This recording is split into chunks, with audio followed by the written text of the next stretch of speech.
கோடை வெயில் மனிதர்களை மட்டுமின்றி கால்நடைகளையும் பாடாய்படுத்தி வருகிறது.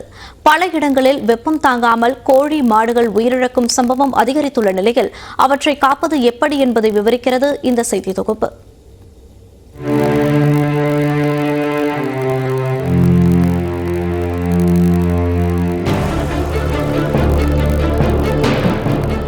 வறட்சியால் எலும்பும் தோலுமாக கால்நடைகள் இப்படி மடிந்து கிடக்கும் காட்சி ஏதோ வறண்ட ஆப்பிரிக்க நாடுகள் என்று கருத வேண்டாம். குளுமையும் வளமையும் நிறைந்த உதகையை அடுத்து மசினக்குடியில்தான் இது.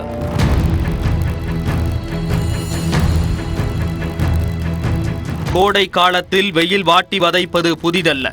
ஆனால் வெயிலின் தாக்கத்தையே பெரிதும் அறிந்திராத கோவையில் கூட தற்போது 100 டிகிரி ஃபாரன்ஹீட்டுக்கு வெப்பம் பதிவாகி வருவதே அதிர்ச்சிக்கும் அச்சத்துக்கும் உரிய நிகழ்வாக உள்ளது.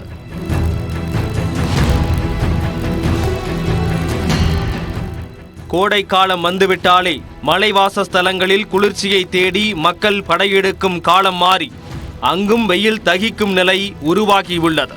அதன் உச்சமாக மசினக்குடியில் உணவு தண்ணீர் கிடைக்காமல் வறட்சியில் 30க்கும் மேற்பட்ட கால்நடைகள் உயிரிழந்து கிடந்தது காண்போரை அதிர்ச்சி கொள்ள வைத்திருக்கிறது.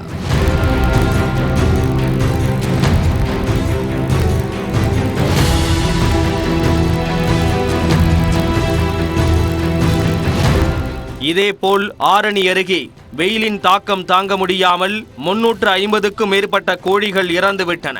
புதுப்பாளையத்தில் 10 ஆண்டுகளுக்கு மேலாக கோழிப்பண்ணை வைத்துள்ள தினேஷ் தனது பண்ணையில் இறந்து போன சுமார் 70,000 ரூபாய் மதிப்பிலான கோழிகளை ஜேசிபி எந்திரம் மூலம் பள்ளம் தோண்டி வேதனையுடன் புதைத்தார்.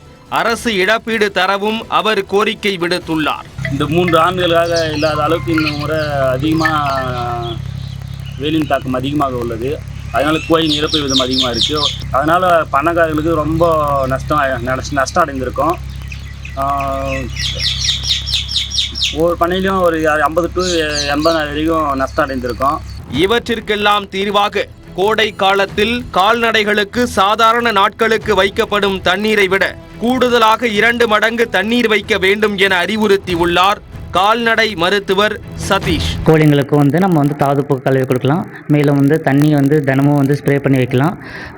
கொட்டகைக்கு மேலே நம்ம மார்னிங் அண்ட் ஈவினிங் 2 வேளையும் வாட்டர் ஸ்ப்ரே பண்ணலாம். இல்லைனா நம்ம பனைமர ஓலைகள் இல்லை தென்னை ஓலைகள் வச்சு நம்ம ஷெட்டை கவர் பண்ணிவிட்டு முக்கியமாக ரூஃப் டாப்பிங்கில் நல்லா இது பண்ணலாம் சார். இந்த உலகம் மனிதர்களுக்கு மட்டுமில்லை என்பதை உணர்ந்து பொதுமக்கள் தங்கள் வீடுகளில் பறவைகள் விலங்குகளுக்கு தண்ணீர் உணவு ஆகியவற்றை வைத்து ஊட்டச்சத்து அளிக்க வேண்டும் என்பதே சுற்றுச்சூழல் ஆர்வலர்களின் கோரிக்கையாக உள்ளது.